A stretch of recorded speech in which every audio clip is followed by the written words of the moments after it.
하나님 말씀 봅니다. 하나님 말씀 두 군데를 볼 텐데 고린도전서 15장 3절과 4절 먼저 보도록 합니다.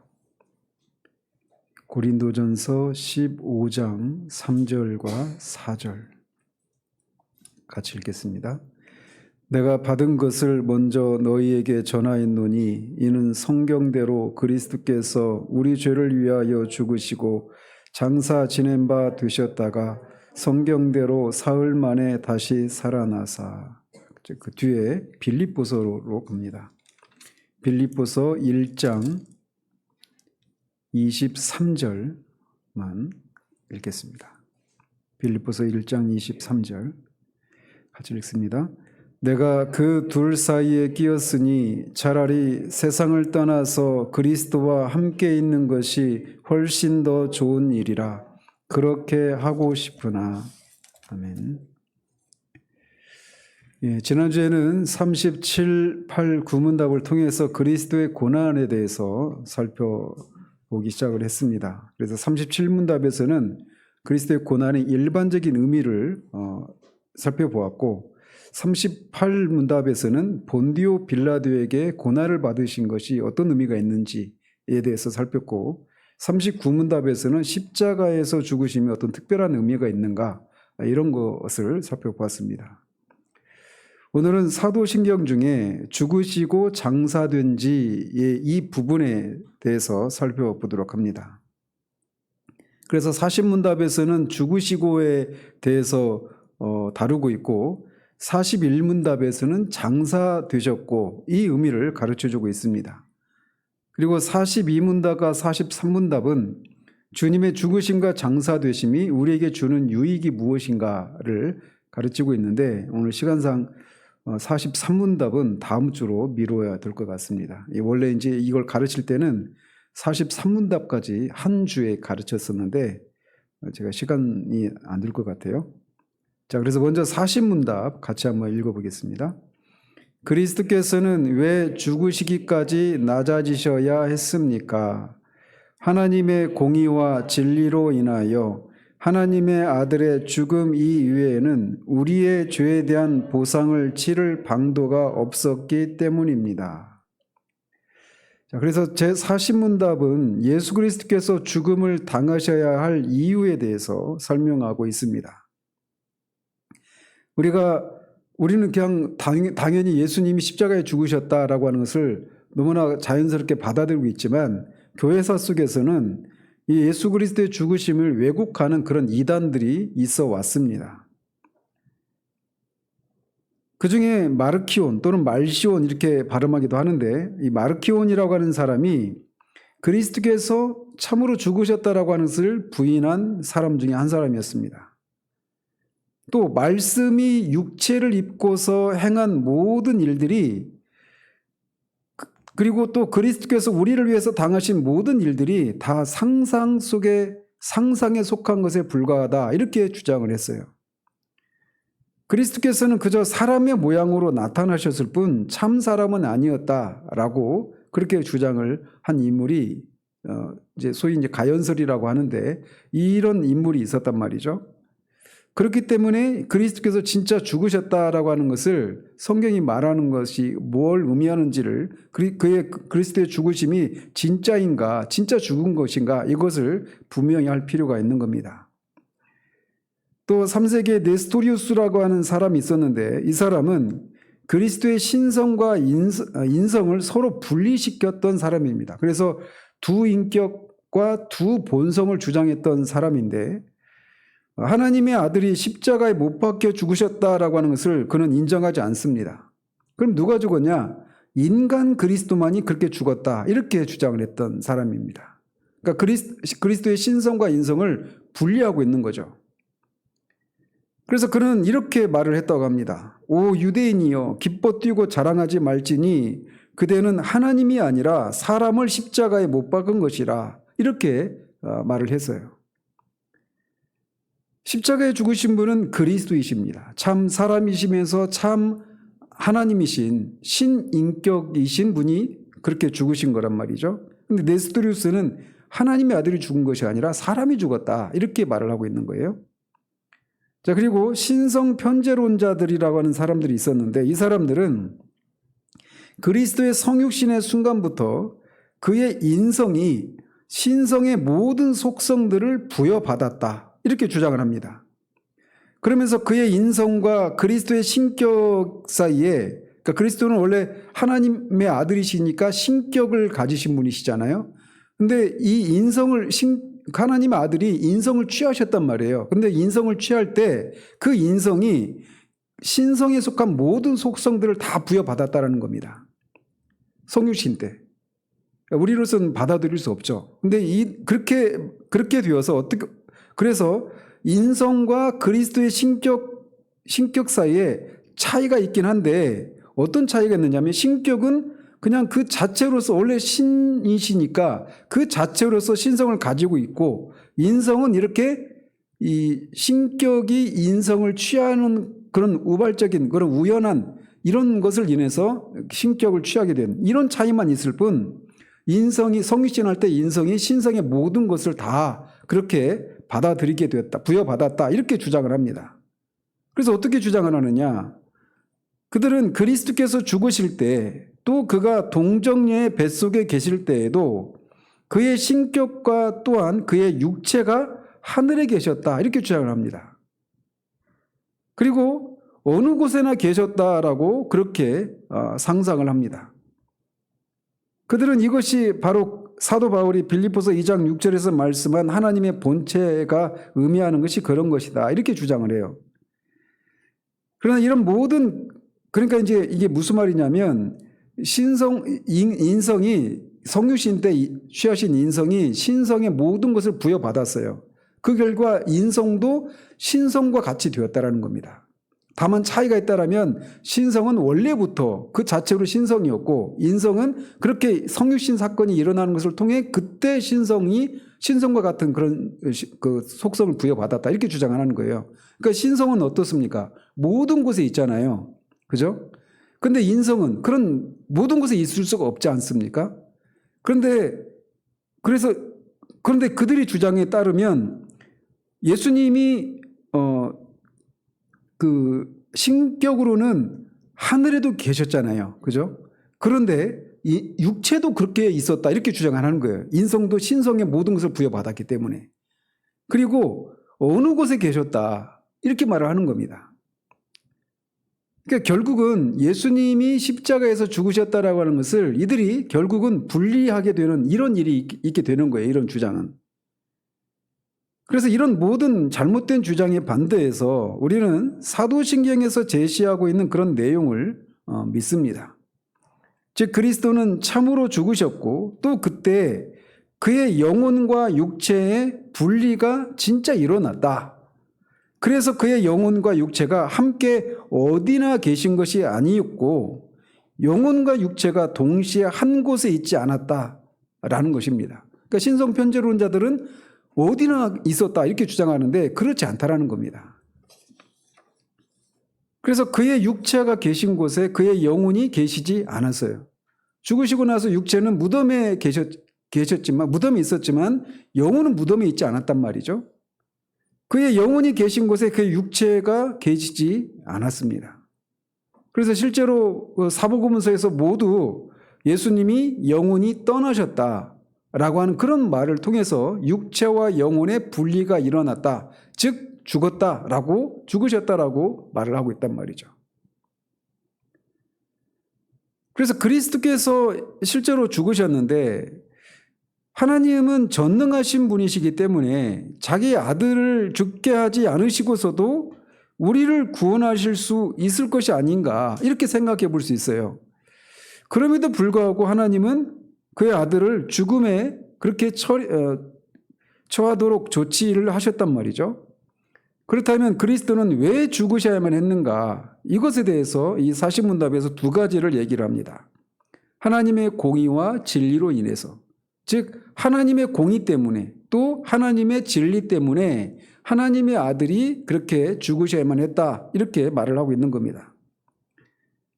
먼저 하나님의 공의 때문에 하나님의 아들이 죽으셔야만 했다, 이렇게 말하는데 하나님은 공의로우신 분이시기 때문에 인간이 죄를 범하면 반드시 죽어야만 합니다. 로마서 6장 23절에서 말하고 있는 것처럼 죄의 삭은 사망입니다. 하나님은 공의로운 분이시기 때문에 이 하나님의 뜻을 어긴 이 죄인들을 향해서 하나님은 반드시 공의로운 심판을, 형벌을 내리셔야만 합니다. 만약 그렇게 하지 않으면 하나님이 되지 않게 되는 거예요. 이번 주 오전에도 살폈던 것들이 그런 것 아니겠습니까? 그래서 죄인인 우리가 구원을 얻기 위해서는 반드시 하나님의 공의를 만족시키는 일이 있어야만 하는 것입니다. 그런데 이 하나님의 공의를 다른 피조물이나 어떤 사람도 하나님의 공의를 만족시킬 수가 없어요. 우리가 하나님의 공의를 만족시키기 위한 것은 우리가 죽어야 되는 것인데 하나님 앞에 나가는 순간 우리는 죽기 때문에 우리가 구원받을 수 있는 길이 사라지고 마는 것이죠. 그렇기 때문에 앞에서 육문답에서 살폈던 것처럼 하나님이시면서 사람이신 중보자가 필요했던 것입니다. 바로 그분이 우리 주 예수 그리스도이셨던 거예요. 그래서 우리를 구원하기 위해서는, 우리가 구원받기 위해서는 하나님의 공의를 만족시켜야 되는데 그 하나님의 공의를 만족시킬 수 있는 분은 참 하나님이시면서 참 사람이신 우리 주 예수 그리스도 한 분밖에 없으셨다는 것이죠. 그래서 그리스도가 죽으셔야만 했던 것은 하나님의 공의를 만족시키기 위해서 필연적으로 죽으셔야만 했다라고 말을 하고 있는 거예요. 그리고 또 그리스도께서 죽으셔야만 했던 또 다른 이유를 하나님의 진리가 요구하고 있기 때문이다, 이렇게 말을 합니다. 이것은 이제 먼저는 에덴 동산에서 하나님께서 아담에게 말씀하신 것과 관련이 있습니다. 즉 선악을 알게 하는 나무의 열매는 먹지 말라. 네가 먹는 날에는 반드시 죽으리라. 이렇게 말씀하셨는데 그 하나님의 말씀을 따라서 아담 안에 있는 모든 죄인들은 죽어야만 합니다. 아담 안에서 모든 인간이 다, 아담의 후손들이 다 아담이 저질렀던 그 죄에 동참했기 때문에 모든 인간은 다 죽어야 돼요. 첫 번째는 이 하나님의 진리, 이 에덴 동산에서 아담에게 하셨던 이 말씀, 이 진리 때문에 모든 인간은 죽어야 되는데 앞에서 살핀 것처럼 인간이 죽어야 되는데 그 죽을 인간이 스스로 죽어버리면 구원에 이룰 수가 없기 때문에 하나님의 아들이 죽으셔야만 했던 것이죠. 그리고 또 하나는 조상들에게 선지자들로 하신 약속들 때문이기도 합니다. 그래서 하나님은 선지자들을 통해서 중보자가 죽으시는 것을 통해 죄인이 구원받는 그런 것에 대해서 여러 선지자들을 통해서 예언을 하셨단 말이에요. 이 하나님의 진리의 말씀을 통해서 여러 선지자를 통해 그렇게 예언하셨는데 그 진리가 하나님이 말씀하셨던 그 진리가 예수 그리스도를 그렇게 죽여야만 하는 그런 이유가 되었다라고 말을 하고 있는 겁니다. 만약에 그리스도가 죽지 않으신다라면 선지자들을 통해서 하셨던 그 예언 이런 것들은 다 공허한 그런 메아리에 불과하기 때문에 그 말씀하셨던 것이 진리라고 하는 것이 입증되기 위해서라도 하나님의 아들 그리스도가 죽으셔야만 했다라는 것이죠. 또 그리스도께서 세상의 죄에 대한 그런 충족한 보상이 되는 그런 죽음을 죽으셔야 한다라고 하는 것을 하나님은 여러 모형들과 희생 제사들을 통해서 보여주셨습니다.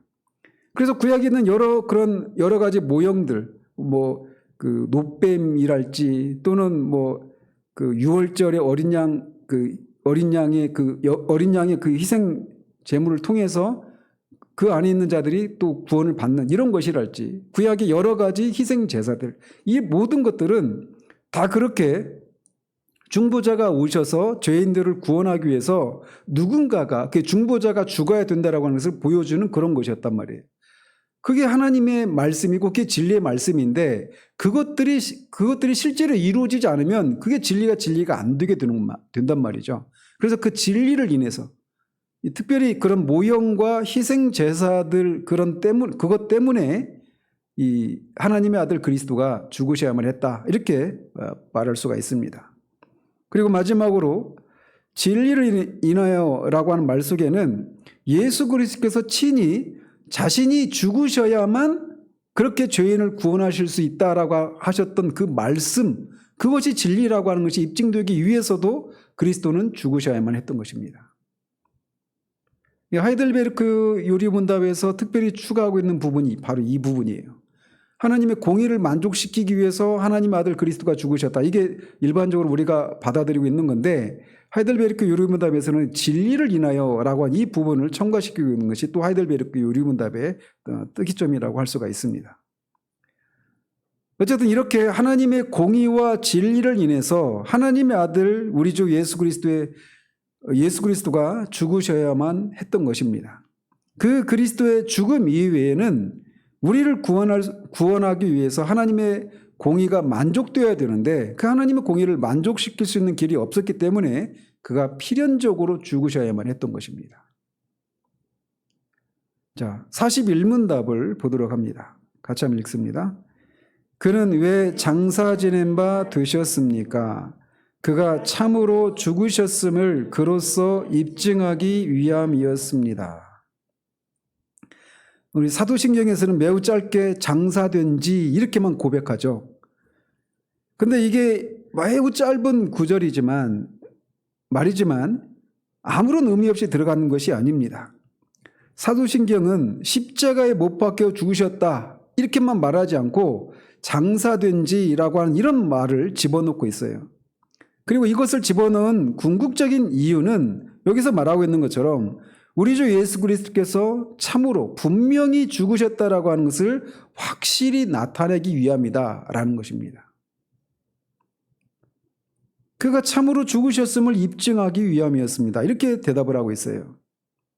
그래서 사람이 오늘날은 우리 시대에는 이제 화장이 거의 대세를 이루고 있지만 무덤의 매장의 방식들이 일반적인 방식 아니었습니까? 그래서 무덤에 묻는다라고 하는 것은 그 사람이 죽었다라고 하는 것을 확증하는 일반적인 사실입니다. 그래서 실제로 화장을 하는 경우에도 의사나 또는 경찰이 와가지고 그 사람의 사인을 분명히 검사를 하고 그가 죽었다라고 해서 확인한 다음에 그 다음에 장사의 그 장례 절차가 진행이 된단 말이에요. 그래서 무덤에 묻히는 것은 그 사람이 확실히 죽었다라고 하는 것을 확증하는 이 최종적인 어떤 장례 절차 중에 하나입니다. 공교롭게 아무튼 저는 개인적으로 지금 8월 한 달 동안 3차례의 장례를 보게 됐는데 우리가 이 장례식을 치르다 보면 이 사람들마다 이렇게 그 고인의 그런 죽음과 관련해서 어떤 반응들이 있습니다. 그래서 처음 돌아가셨다는 소식을 처음 들었을 때, 그리고 입관할 때, 그리고 하관할 때, 오늘날은 매장이 아니니까 이제 화장을 시킬 때 거기에 이제 화구에 들어가는 이런 것을 볼 때 이렇게 보통 이제 이런 것을 통해서 어떤 사람들이 그런 격한 그런 반응들이 있습니다. 사람마다 다르지만 대체적으로 사람들이 가장 격하게 반응하는 때가 어느 때냐면 하관할 때예요. 매장할 때 특별히 그게 더 드러납니다. 전에 다니던 교회에서도 이제 그 매장하는 그런 장례가 있었었는데 막 그날 하필 또 비가 오는 막 그런 추적추적 내리는 3월 1일 날인가 그랬어요. 근데 그 내리는 날 산에 막 이제 다 신발 다 젖고 그 올라가서 이제 이제 미리 파놓지 않습니까? 거기에 이제 하관을 하는데 막 그 돌아가신 분의 아들이 막 오열을 하더라고요. 그야말로 이제 진짜 이제 돌아가셨구나. 이것을 최종적으로 뭐로도 이제 돌이킬 수가 없는 그런 상황이 되어버린 것입니다. 그래서 땅에 묻히는 것을 보면 진짜 돌아가셨구나. 이제 더 이상 함께할 수 없구나. 완전히 끝나는 겁니다. 마찬가지로 예수님께서 장사되셨다라고 하는 것은 예수님께서 정말 돌아가셨다라고 하는 것을 확증하는 그런 의미가 있는 거예요. 예수님께서 묻히신 것이 그분의 죽으심을 확증한 것이었습니다. 그런데 왜 예수님의 죽으심을 그렇게까지 강조해서 가르치고 있는가? 그 이유는 방금 살핀 사신문에서 가르치는 것과 연관이 있습니다. 하나님의 아들의 죽음 이후에는 우리의 죄에 대한 보상을 치를 방도가 없었기 때문입니다. 이렇게 고백하지 않았습니까? 사실문답에서. 그런데 예수님께서 정말로 돌아가셔서 무덤에 묻히셨단 말이에요. 무덤에 묻히시는 것을 통해 그분이 정말 돌아가셨다라고 하는 것을 확증하는 거란 말이에요. 그래서 그분의 죽음이 우리의 죄를 보상하는 일을 완벽하게 치르셨다라고 하는 것을 말해주는 것이 그분이 장사되는 것을 의미하는 것이기 때문에 이것에 대해서 강조를 하고 있는 것입니다. 예수님께서 정말로 돌아가셔서 무덤에 묻히셨고 그렇게 해서 우리의 죄값을 다 치르셨다고 강조해서 가르치는 거예요. 그래서 복음서에 보면 세 부류의 사람들에 의해서 예수님이 실제로 죽으셨다라고 하는 것을 공적으로 확인하는 그런 장면들이 있습니다. 그래서 예수님께서 돌아가신 것을 가장 먼저 확인한 사람들이 누구일까요? 바로 로마의 군인들입니다. 군병들이죠. 그래서 십자가는 죄인들 그 당시의 형벌 중에 가장 극악한 그런 형벌 중에 하나였단 말이죠. 그래서 예수님께서 십자가에 죽으신 것은 6월절 전날입니다.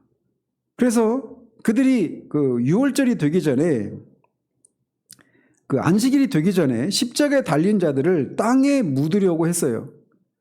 그래서 로마 군인들이 십자가에 달린 사람들을 빨리 죽이려고 다리를 꺾었죠. 그죠? 그런데 두 강도들은 다리가 꺾여서 죽었습니다. 그런데 예수님을 다리를 꺾으려고 보니까 예수님이 죽었어요. 그래서 죽었다라고 하면서 어떻게 확인했습니까? 창으로 옆구리를 찔렀단 말이에요. 옆구리를 찔렀을 때 어떤 일이 일어났습니까? 물과 피가 흘러나왔습니다.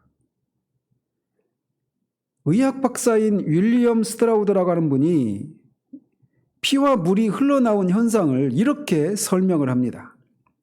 심장의 파열은 엄청난 정신적 고뇌로 인해 일어난다. 심장이 파열하면 즉시 사망이 찾아온다. 그러니까 예수님이 그러니까 심장이 파열돼서 죽으셨다라는 것을 말하는 거예요.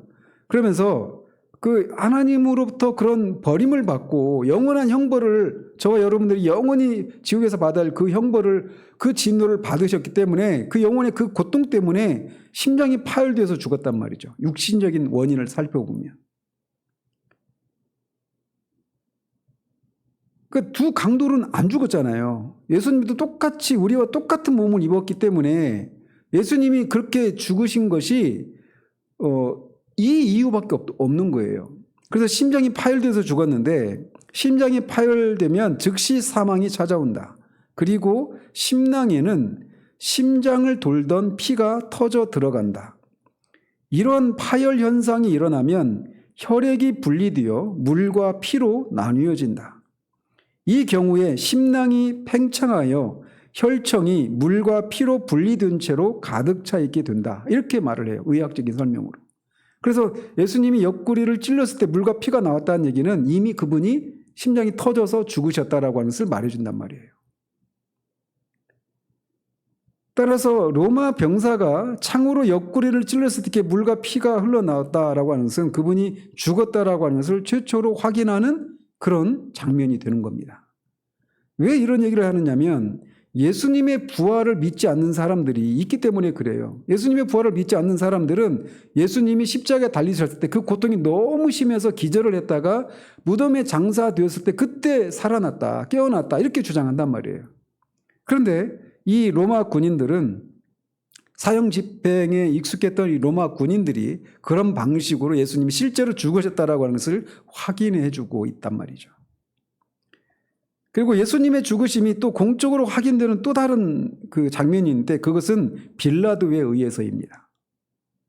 여기서 빌라도가 또 등장을 하는데 예수님이 그렇게 십자가에 죽으셨을 때 제자들이 다 도망쳤잖아요. 그리고 예수님이 심판을 받을 때도 제자 베드로는 예수님을 모른다라고 부인을 했어요. 왜요? 예수님과 한패고 예수님을 안다고 하면 자신도 죽을지도 모르니까 그렇게 부인한 거란 말이에요. 그러니까 예수님이 죽으셨을 때 그 정치적인 이유로도 예수님을 장사 지내는 것은 굉장히 위험을 초래하는 일입니다. 그렇지 않아요? 그리고 신학적인 의미로도 십자가에서 죽는 것은 지난주에 살핀 것처럼 하나님의 저주를 받은 자의 죽음이란 말이에요. 근데 그런 사람을 장사 지내려고 하는 것은 쉽지가 않아요. 당시 유대의 그 모든 종교 지도자들이 예수님을, 백성들도 마찬가지고 다 예수님은 죽어 마땅하다고 그렇게 하고 있는 그런 상황인데, 거기서 누군가 나서서 예수님의 시신을 거두어서 장사를 지낸다? 그러면 그가 가지고 있었던 사회적인 지위나 사람들의 어떤 평판 이런 것에 굉장히 어떤 손해가, 희생이 치러지는 것을 요구한단 말이에요. 그런데 누가 나섰습니까? 아리마대 요셉이라고 하는 사람이 공의회 회원이기도 했고, 이 부자였던 아리마대 요셉이라고 하는 사람이 빌라도에게 가서 그 예수님의 시신을 달라고 요청을 합니다. 그래서 성경에서는 당돌이라고 말을 해요. 이 당돌이라고 하는 얘기가 굉장히 용감하게, 이런 의미입니다. 용기를 필요로 하는 일이었어요. 그냥 할 수 있는 일, 막 사랑이 많아서 막 그런 것도 분명히 있죠. 근데 거기에는 용기를 필요로 하는 일이에요. 사실 사랑은 용기를 가져오는 특징을 가지고 있기도 하지만 말이죠. 어쨌든 아리마대 요셉이 그렇게 빌라도에게 들어가서 예수님의 시신을 요청을 합니다. 그러니까 빌라도가 덥석 준 것이 아니죠. 벌써 죽었느냐 이렇게 물어요. 왜? 아직은 죽을 만한 시간이 아니니까. 실제로 강도들은 살아 있었잖아요. 그래서 백부장에게 이제 물어보죠. 그러니까 백부장이 죽었다라고 하면서 확인하는 겁니다. 그리고 나서 그렇게 확인을 하고 나서 아리마대 요셉에게 예수님의 시신을 내어주죠. 그래서 예수님의 죽으심을 빌라도가 공적으로 확인을 해준 거예요. 그리고 또 한 부류의 사람들이 있는데, 예수님의 죽음을 확인한 또 다른 부류의 사람들은 유대 종교 지도자들입니다.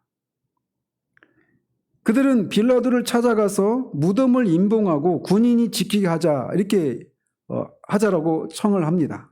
왜냐하면 예수님이 살아있을 때 다시 사흘 만에 부활한다는 그런 얘기를 했는데, 제자들이 몰래 시신을 훔쳐가고 나서 예수가 살아났다 이런 거짓말을 퍼뜨릴까 모르니까 그렇게 하자고 제안을 하죠. 그래서 빌라도는 그들의 제안을 받아들여서 무덤을 임봉하고 파수꾼을 두어서 무덤을 지키게 합니다. 그래서 이 유대 종교 지도자들에 의해서도 예수님이 죽었다라고 하는 것이 확인이 되는 겁니다. 죽었다라고 해서 알고 그렇게 한 것이니까 말이죠. 그래서 예수님께서 빌라도의 재판정에서 공적인 재판을 받고 사형 선고를 받으신 것처럼 예수님의 죽으심도 공적으로 인정이 된 겁니다. 지난주에도 살핀 것처럼 빌라도의 재판정에서 예수님이 공적으로 재판을 받은 것이 굉장히 의미가 있다고 그랬잖아요. 하나님의 법정에서 그렇게 무죄한 분인데 사형 선고를 받아서 그분의 이 사형 선고가 자신의 죄로 인한 사형 선고가 아니라고 하는 것을 말해준다고 그랬잖아요. 저와 여러분들을 위한 사형 선고였고, 이제 십자가에서 죽으시는 것이 우리의 죄를 위한 그분의 죄 때문으로 인한 그런 죽음이 아니라 우리의 죄를 위한 죽음이었다라고 하는 것을 지난번에 살폈던 것처럼 예수님의 죽으심도 이제 빌라도에 의해서 공적으로 인정이 됩니다. 근데 세상에서 이렇게 장사 지내는 법은 거의 없죠. 그죠? 사형 집행자인 로마 군인이 확인하고 총책임자인 로마 총독이 확인 도장을 찍어서 임봉해주고, 대적의 편에 섰던 종교 지도자들이 파수꾼을 보내서 지키게 됩니다. 즉 이런 일련의 이 세 부류의 사람들을 통해서 예수님의 죽으심과 장사되심이 공적으로 확인이 된 겁니다. 한편 예수님께서 이렇게 장사되셨음을 이렇게 강조하는 것도 하나님의 공의와 진리와 연결됩니다. 사신문답처럼. 그래서 첫째 아담이 죄를 지었을 때 하나님께서 이렇게 심판을 선언하시죠. 너는 흙이니 흙으로 돌아갈 것이니라. 그렇게 심판을 선언하셨는데 이제 마지막 아담으로 오신 그리스도께서 첫째 아담 안에 있는 사람들을 구원하실 때 흙으로 돌아간 사람들을 구원하시려고 무덤에 장사된 겁니다. 무덤은 죽은 사람들이 흙이 도는 그런 장소 아닙니까? 근데 그리스도께서 그곳까지 내려가신 거예요. 그래서 부패해서 흙으로 돌아간 사람들을 거기에서 구원하시기 위해서 무덤에 장사되신 것입니다. 한 가지 말씀드리면 정말 이 예수님이 빌라도에게 재판을 받을 때 그리고 십자가에 달리셨을 때 무덤에 장사될 때 우리는 어디 있었습니까? 우리는 그와 함께 그렇게 죽었다는 것. 그 예수님과 함께 연합해서 하나님의 법정에서 우리도 사형 선고를 받고 또 십자가에서 죽고 무덤에 우리가 장사 지낸 바 되었습니다. 이게 로마서 6장에서 말하고 있는 그런 그리스도와의 연합의 교리예요.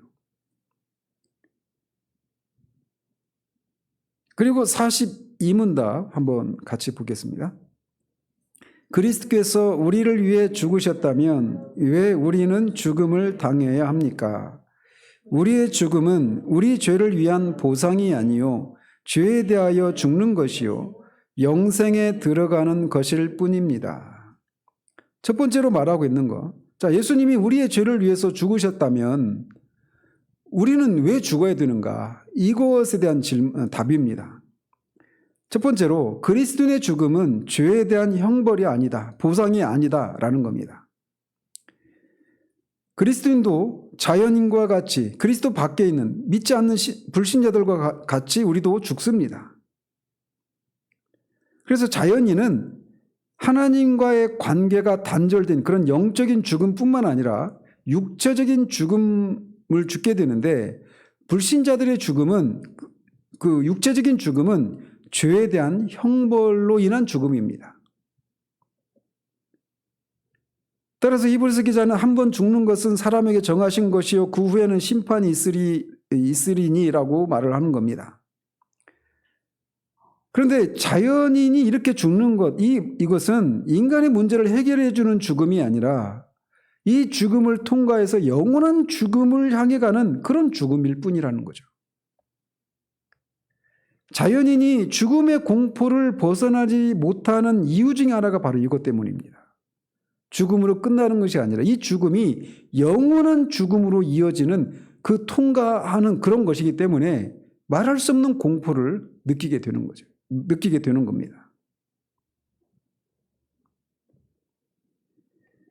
그렇지만 신자의 죽음, 그리스도의 죽음은 불신자들의 죽음과 완전히 의미가 다릅니다. 그것은 그리스도께서 신자들을 위해서 죽으셨기 때문에 그렇습니다. 그리고 하나 더 덧붙이자면 우리가 그리스도와 함께 이미 죽었기 때문에 신자의 죽음은 완전히 불신자들의 죽음과 의미가 완전히 다릅니다. 즉 신자들의 죽음은 하나님의 공의를 만족시키는 역할을 하는 그런 죽음이 아닙니다. 왜요? 신자들은 이미 그리스도와 함께 연합해서 이런 의미의 죽음을 죽었습니다. 그래서 신자의 죽음은 우리의 죄에 대한 형벌이 아니다라는 거예요. 그러면 왜 죽어야 되느냐? 이것에 대해서 42문 답에서 두 가지를 얘기합니다.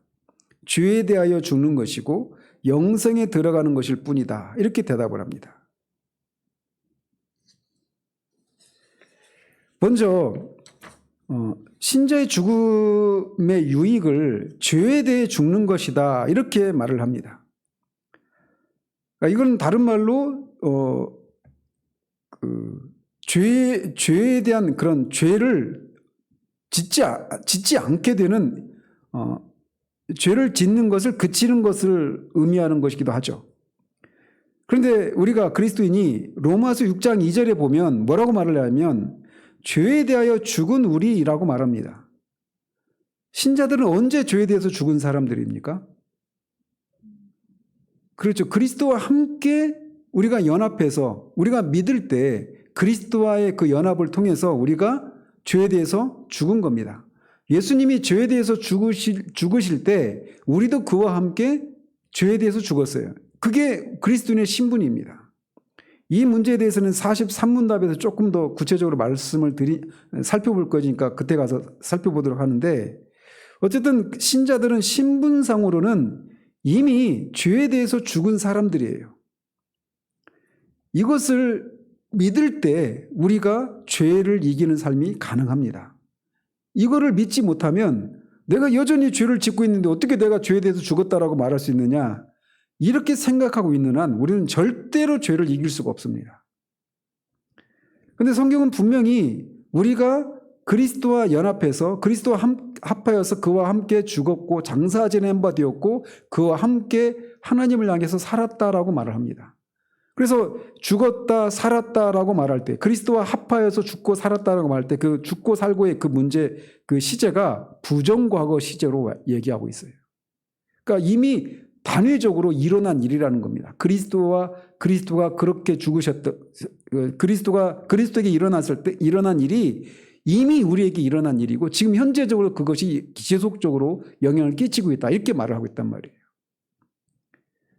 자, 이렇게 신분상으로는 신자는 이미 죄에 대해서 죽은 사람입니다. 그렇지만 실제적인 측면에서는 죄에 대해서 아직 죽지 않았다, 이렇게도 말할 수 있죠. 그래서 신자는 죄에 대해서 싸워야 합니다. 즉 신자는 죄에 대해서 신분상으로는 죽은 사람이지만 실제적인 측면에서는 죄에 대해서 싸워야 하는 그런 사람이다라는 거예요. 이것을 통해서 이 세상을 지나고 있는 신자의 삶의 성격을 우리에게 간접적으로 말을 해주죠. 뭐냐? 신자라고 하더라도 이 세상을 사는 동안에는 우리 안에 남아있는 죄로 인해서 어쩔 수 없이 죄를 짓기도 하고 그로 인해서 많은 괴로움을 겪을 수밖에 없다라고 하는 것을 간접적으로 말을 해주고 있는 거예요. 그래서 신자는 이 세상에서 죄와 싸우면서 살아가는 사람이다, 이렇게 말할 수가 있죠.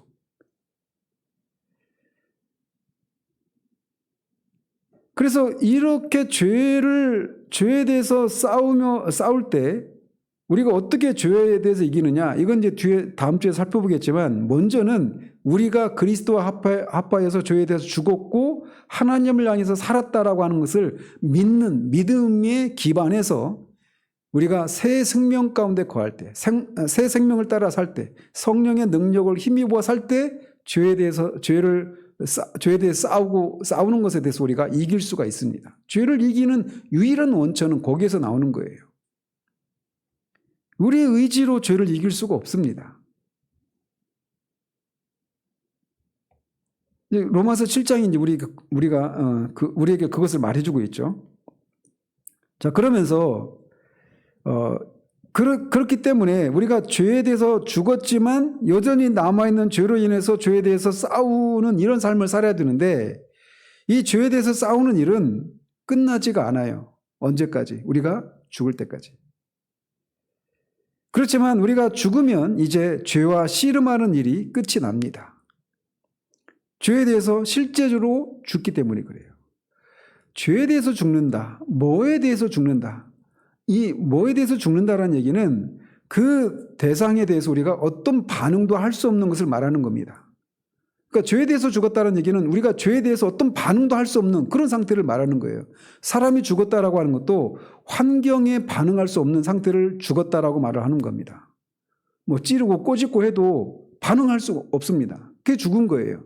그러니까 죄에 대해서 죽었다라고 하는 것도 죄에 대해서 우리가 어떤 반응도 할 수가 없는, 그리고 죄도 우리에게 어떻게 할 수가 없는 이것을 말하는 겁니다. 마찬가지로 하나님에 대해서 죽었다라고 하는 것도 우리가 하나님을 향해서 어떤 반응도 할 수 없는, 이것이 하나님을 향해서 죽은 거예요. 죽은 것이란 말이죠. 근데 어쨌든 우리가 죽게 되면, 이제 육체의 죽음을 죽게 되면 죄에 대해서 우리가 죽게 되기 때문에 더 이상 죄가 우리를 어떻게 할 수도 없고 우리도 죄에 대해서 어떤 반응도 하지 못하게 됩니다. 근데 그게 언제 일어난다? 우리가 죽을 때. 그래서 신자의 죽음은 우리의 죄에 대한 형벌이 아니라 죄에 대해서 죽는 그런 일이라는 것이에요. 따라서 신자의 삶이 죽음이 우리에게 소망으로까지 다가올 수 있는 것 중에 하나가 어떻게 그런 것이 소망으로 다가올 수 있느냐면 신자의 삶이 죄에 대해서 싸우는 것이다라고 하는 것을 알 때 이 죄에 대해서 더 이상 우리가 싸우지 않아도 되고 죄에 대해서 완전히 죽는 그 상태로 들어가는 것이 죽음이기 때문에 그때 우리는 죽음이라고 하는 것이 우리에게 두려움의 대상이 되지 않게 됩니다. 그러니까 이 땅에서 죄에 대해서 싸우는 것이 무엇인지를 모른다라면 죄에 대해서 죽는 것에 대해서 우리가 크게 소망하지 않게 돼요. 그걸 우리에게 말해주는 겁니다. 죽은 다음에 우리가 하나님께서 계신 낙원에 가게 되면 더 이상 죄와 씨름하는 일은 없게 됩니다. 이게 신자가 죽을 때 얻는 첫 번째 복입니다. 두 번째로 신자는 죽음으로써 영생에 들어간다라고 가르칩니다. 신자가 죽으면 어떤 일이 일어납니까? 먼저 영혼과 육신이 분리가 되죠. 그렇지만 그래서 육신은 이 땅에 남지만 영혼은 영원한 생명을 얻는 대로 들어가게 됩니다. 영원한 생명에 대해서 영생에 대해서 성경은 요한복음 17장 3절에서 영생은 유일하신 참 하나님과 그가 보내신 자 예수 그리스도를 아는 것이다 라고 말합니다. 안다는 얘기는 하나님과 예수 그리스도를 교제를 나눈다라고 하는 것을 의미하는 거예요. 그래서 이 세상에서 죽으면 그것으로 끝나는 것이 아니라 하나님과 영원한 교제를 나누는 영생의 상태에 들어가게 되는 겁니다. 물론 우리가 예수 그리스도를 믿을 때 우리는 그 순간 우리에게 영생의 선물이 주어집니다. 그래서 영생은 이 땅에서부터 누리는 거예요.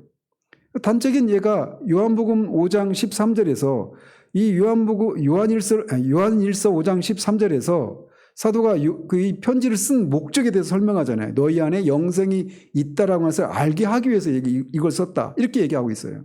그래서 우리가 예수 그리스도를 믿는 순간 우리는 하나님을 알고 예수 그리스도를 알게 되어서 하나님과 예수 그리스도와 교제를 나누는 그런 영생을 이 땅에서부터 누립니다. 그래서 이 땅에서부터 우리가 영생을 누리고 있다라고 하는 것을 우리가 알 수 있어요. 제가 부자 청년의 비유 거기도 부자 청년의 영생을 구했던 그 부자 청년의 그 사건을 통해서도 영생에 대해서 설명을 해드린 적이 있지 않습니까? 그래서 영생은 우리가 하나님을 알기 때문에 하나님과 사귀고 교제를 나누는 것을 인해서 하나님의 사랑과 안식과 어떤 평안함과 보호를 받고 있다라고 하는 그런 것을 우리가 알고 누리게 됩니다. 그러니까 제 개인적인 말씀을 드리면 제가 예수 그리스도를 믿음으로만 구원에 이른다라고 하는 이 이신칭의 복음을 온전히 모른 채 그저 하나님 앞에 죄를 미워하시고 심판하시는 하나님 앞에 내가 죄인이라는 사실들을 깨닫고 내가 하나님의 심판받아 마땅한 죄인이다. 이것을 깨닫고 그런 두려움 가운데 죄를 회개하고 돌아왔습니다. 근데 저는 그때 제가 구원받은 줄 알았어요. 그 이후로 그렇게 돌아오고 나서 교회도 열심히 다니고 성경도 1년에 한 번씩 통독도 하고 술, 담배도 끊고 나쁜 짓도 안 하고 그렇게 살았단 말이에요. 그런데 이게 25살 때 일인데 그런 일이 있음에도 불구하고 제 안에 뭔가 모르는 어떤 허함이 있는 것입니다. 근데 그게 뭔지를 몰랐어요. 처음에는. 그러면서 이제 그 원인이 어떻게 해야 되는지는 몰랐지만 막연히 내가 나중에 이제 직장도 취직을 해야 되니까 나중에 직장 잡고 사회생활 좀 안정을 가지면 그때 뭐 해야지 이런 생각을 막연하게 가지고 있었어요. 근데 그 뭘 해야 된다라고 하는 것은 분명히 하나님과의 관계 속에서 내가 뭐를 해야 된다 이런 생각을 가지고 있었습니다. 근데 어쨌든 돌아보면 제 친구들이 제 그때 그런 일이 필리핀에서 있었던 일인데 필리핀에 갔다 오더니 네가 수도승이 되어서 왔느냐 이런 얘기를 하더라고요. 그렇게 삶의 변화들이 있었지만 제 영혼에는 알 수 없는 그 공허함들이 여전히 있었단 말이에요. 그러니까 그때까지는 여전히 제가 뭘 붙들고 있었느냐면 제가 죄에 대해서 깨닫고 하나님의 심판을 인식하고 또 죄된 삶에서 돌이키고 뭔가 이전에 하지 않았던 어떤 경건하고 거룩한 신앙생활 그런 것들을 하고 있는 거 이걸 통해서 내가 이런 일이 일어났으니까 나는 구원받은 사람이다 이렇게 생각했던 겁니다. 그러니까 하나님과 나밖에 없는 거예요. 하나님과 나 사이에 중보자 예수 그리스도가 없이 그냥 내가 이렇게 죄를 회개하고 죄된 삶에서 돌이켜서 하나님이 원하시는 삶을 살고 있으니까 나는 구원받은 사람이야 이렇게 막연하게 생각하고 있었던 겁니다. 근데 내가 하나님 앞에 그 심판으로부터 피할 수 있는 유일한 길은 내 회개로 되지 않고 그 어떤 경건한 삶을 사는 것으로 되지 않는다라고 하는 것을 몰랐던 거예요. 하나님의 아들의 그 죽으심을 통해서만 내가 하나님의 심판으로부터 벗어날 수 있다라고 하는 것을 알지 못했던 겁니다. 그러니까 여전히 그리스도 없는 기독교인의 상태 가운데 있었던 것입니다. 저는 오늘날 자신이 구원받은 그리스도인이라고 생각하는 사람들 중에 제 과거에 그런 상태 가운데 있는 사람들이 저는 굉장히 많다고 생각해요. 그리스도가 없습니다. 하나님과 그 하나님 앞에서 이렇게 하라 이렇게 살아라 저렇게 살아라 하는 것에 내가 살고 있고 살지 못하는 그런 나밖에 없어요. 하나님과 나밖에 없습니다. 그 사이 중보자가 없는 중보자 그리스도가 없는 이런 기독교 그거를 성경 이제 그 신학자들은 그리스도 없는 기독교라고 말을 하는데 그런 상태 가운데 있는 사람은 저는 우리 시대에 굉장히 많다고 생각을 해요. 어쨌든 그러면서 제가 제 얘기를 하면 또 한참 길어지니까 어쨌든 그런 시간이 있었는데 나중에 그 진리를 깨닫게 된 겁니다. 말씀드린 것처럼. 내가 내 안에 일어났었던 그런 변화 이런 것들이 하나님 앞에 그 하나님의 공의를 만족시킬 수가 없고 하나님의 심판으로부터 벗어나서 죄 용서를 받고 하나님 앞에 의롭다함 받고 이런 것이 가능하지 않다라고 하는 것을 나중에서 깨달은 거예요. 그리고 나서 이제 예수 그리스도를 정말 오직 그분만이 나의 죄를 그리스도를 통해서만 내가 하나님부터 죄 용서를 받고 하나님 앞에 설 수 있다라고 하는 것을 알게 되었던 거죠. 나중에서. 그때서야 제 안에 그 알 수 없었던 공허함과 허전함 이런 것들이 사라지고 막 충만함으로 대체되는 일들이 일어납니다. 영생은 우리가 이 땅에서부터 누릴 수 있는 거예요. 그럼에도 불구하고 신자의 죽음을 통해서 영생에 들어간다 이렇게 말하고 있는 것은 이 땅에서 신자들이 비록 영생을 누리기를 시작하지만 여전히 여러 장애들이 있다는 겁니다. 우리 안에 남아있는 죄도 있고 우리 밖에 있는 세상의 유혹도 있고 사탄도 있고 이런 것들이 있어서 우리가 영생을 온전히 누리지를 못하는 거예요. 그런데 신자가 이제 그래서 영생은 이 땅에서부터 누리지만 또 죽은 다음에 우리가 그렇게 온전한 영생을 누리게 된다라고 말을 하는 거예요. 데살로니가전서 5장 10절에 예수께서 우리를 위하여 죽으사 우리로 하여금 깨어있든지 자든지 자기와 함께 살게 하려 하셨느니라 이렇게 말을 하고 있는데 여기서 자든지라고 하는 표현이 앞에 문맥을 따져보면 죽든지 이런 의미입니다. 그래서 우리가 신자가 죽을 때도 자기와 함께 살게 하란다. 그리스도와 함께 사는 거 이게 영생이에요. 그래서 사도 바울은 빌립보서에서 내가 그 둘 사이에 끼었으니 차라리 세상을 떠나서 그리스도와 함께 있는 것이 훨씬 더 좋은 일이라 이렇게 가르칩니다. 신자는 바울은 이미 이 빌립보서의 주제가 무엇입니까? 항상 기뻐하라예요. 주 안에서 기뻐하라. 그래서 기쁨의 서신이라고 하는 별칭이 붙어 있잖아요. 빌립보서가. 그러니까 그는 그런 고난 가운데 있으면서도 감옥에 있으면서도 주 안에서 기뻐하고 있었던 사람이었어요. 궁핍하든지 부유하든지 간에 그 자족하는 일체 삶의 비결을 배우고 그 모든 상황 가운데서 기뻐하고 있었던 사람이었단 말이에요. 그럼에도 불구하고 세상을 떠나서 그리스도와 함께 있는 것이 훨씬 더 좋은 일이다 라고 말을 합니다. 그는 이 땅에서도 이미 좋은 것을 누리고 있었지만 자신이 죽어서 그리스도와 함께 있게 되는 것, 즉 영생을 누리면 그것이 훨씬 더 좋은 일이다라고 말을 하고 있는 겁니다. 그래서 신자는 죽을 때 영원한 생명에 들어가게 되는 것입니다. 저는 앞에서도 말씀드린 것처럼 아무튼 8월 한 달 동안 제가 이 우리 집사님들의 친정 아버님 두 분이 돌아가시고 또 제 아랫동서의 아버지께서 돌아가시고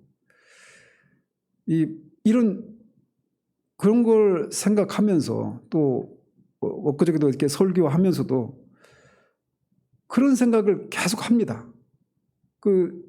제가 이제 우리 교회 집사님들의 친정 아버님에 대해서는 제가 모르니까 개인적으로 친분이 없어서.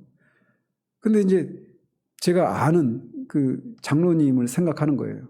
동서의 아버지. 장로님이셨는데 자꾸 생각이 납니다. 지금 낙원에서 어떤 상태일까? 그분이 뭘 볼까? 계속 그걸 생각을 합니다. 분명히 지금 이 영생을 누리고 계실 거란 말이에요. 하나님과 그리스도와 그런 막힘이 없는 그런 교제를 나누면서 이 땅에서도 어느 정도 누렸겠지만 그것과 비교할 수 없는 그런 영혼의 충만함을 누리고 계실 거란 말이에요. 이런 것을 볼 때 이제 이 땅의 삶을 그분에게 다시금 삶의 기회가 주어졌다면 이 땅의 삶을 이 땅에 사셨던 것과는 비교되지 않는 삶을 살지 않겠습니까? 그런 걸 생각하면서 제 안에서 계속 생각하는 게 이 세 분의 그런 죽음을 보면서 생각하면서 제 안에 계속 이게 생각이 납니다. 우리가 만약에 이제 9월 달에 추석이 되어서 고향에 내려간다. 그러면 고향에 몇 시에 도착해야지 딱 이런 계산이 설 거 아니에요? 그럼 이제 거기에 도착하려면 그 도착 시간을 기준으로 거꾸로 시간을 역산을 해가지고 몇 시에 일어나서 언제 출발하고 이렇게 나와야 차질이 없이 도착을 하잖아요. 그러니까 내가 일어나서부터 시간을 재면 거기에 도착을 못하죠. 그러니까 역산을 해야 되는 거예요.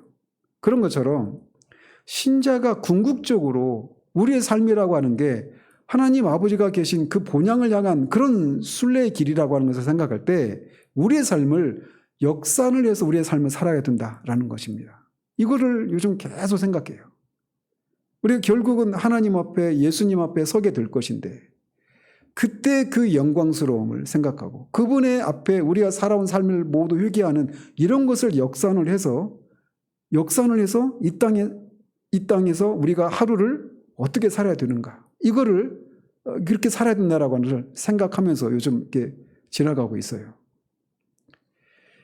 그것을 생각할 때 이 죽음이라고 하는 것이 죽음이 우리에게 죄에 대해서 완전히 죽게 되는 일이고 또 영생으로 들어가는 일이라면 그리고 그 영생 가운데 누리게 될 그 영광스러움들을 우리가 생각한다라면 그리고 그 영광스러움이 우리를 주장한 그 영광스러움에 우리가 압도되는 것이 무엇인지를 안다라면 죽음의 문제 그리고 이 땅에서 우리가 겪게 되는 수많은 어려움과 이런 것들은 큰 문제가 아니게 될 거라는 거죠. 이런 삶의 원리들이 우리 가운데 있어야 될 것이에요. 어쨌든 오늘 우리가 이 40문답에서 42문답을 통해서 그리스도가 죽으셨는데 그분이 확실히 죽으셨다라고 하는 것이 그분이 무덤에 장사되셨다. 그런데 그렇게 죽으셨기 때문에 이제 우리들은 그리스도와 함께 십자가에 죽었고 그분의 죽으심이 의미하는 바 우리의 죄를 대신해서 죽으신 죽음이었고 그래서 우리가 하나님으로부터 이제 더 이상 정죄나 심판을 받을 일이 없게 되었다라고 하는 거. 그래서 그럼에도 불구하고 우리가 죽는데 그 죽음은 우리가 심판의 죽음이 아니라 형벌의 죽음이 아니라 죄에 대해서 죽고 영생으로 들어가는 그런 죽음이라는 것을 생각하면서 죽음에 대해서 우리가 일반적으로 가지고 있는 이런 두려움과 공포를 물리치고 더 나아가서 영생으로 들어가서 누리게 될 그 영광스러움을 생각하면서 그것을 기준으로 역산하는 그런 삶을 우리가 살아야 된다라고 하는 것을 생각하게 됩니다. 그런 삶을 통해서 우리가 죄를 이기고 더 주님 앞에 더 충성된 그런 삶을 살아갈 수 있기를 바랍니다. 기도하겠습니다. 하나님 아버지, 그리스도께서 왜 죽으셔야만 했는지 하나님의 공의와 진리 때문에 하나님이시자 아들이신 그 사람이신 하나님의 아들 우리 주 예수 그리스도께서 반드시 죽으셔야만 했고 그분이 십자가에 죽으신 것이 확실한 것은 그분이 무덤에 장사되셨다라고 하는 것, 그것을 공적으로 확인해 준 로마의 군인들과 빌라도와 또 그를 십자가에 매달라고 그렇게 몰아갔던 유대의 종교 지도자들에 의해서 예수님이 공적으로 확실히 죽으셨다라고 하는 것이 확정되었다라고 하는 것을 우리가 살폈습니다.